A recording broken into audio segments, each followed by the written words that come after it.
Cela fait 3 ans que Natalia a posé ses valises à Wani, à 2200 km de son pays, l'Ukraine. Il y a 3 ans, c'est comme si mon cœur s'était arrêté. C'est comme une mort pour moi. Un déracinement décidé par ses parents restés au pays.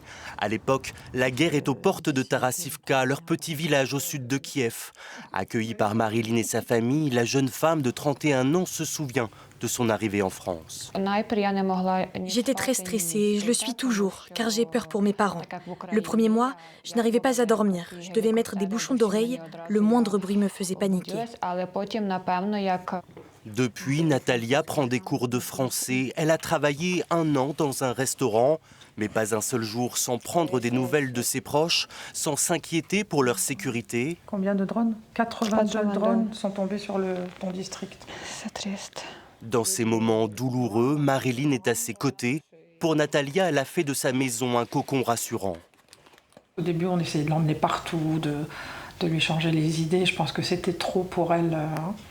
Là, on essaie vraiment de vivre normalement, d'avoir une vie de famille. On la considère comme ma filleule, comme ma fille. À 50 km de là, Bolancourt, 230 habitants, loin de Kharkiv, la ville natale d'Irina et ses 2 fils, qu'ils ont fui juste avant les premiers bombardements.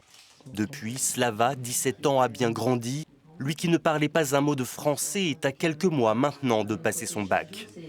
Il faut comprendre que là-bas, la vie, c'est fini. Je peux retourner après la guerre pour, promener, regarder mes grands-parents, tout ça, mais pour continuer à vivre et travailler, non, là-bas, c'est coupé, c'est arrêté. Il faut faire tout ça ici. Un retour en Ukraine, ce n'est plus une option pour Irina qui suit de très près les négociations pour une sortie du conflit entre les Américains et les Russes. Je ne crois pas à la fin, bientôt. Je peux dire pourquoi, parce que malgré tout ça, il négocie quelque chose, mais on bombarde chaque jour. Ma ville natale, elle est détruite à moitié, au moins. Qui va reconstruire tout ça? Qui va répondre pour tout ça? Irina a lancé sa demande d'asile en France. De son côté, Natalia, si elle ne retrouve pas de travail, envisage de repartir en Ukraine pour s'occuper de ses parents.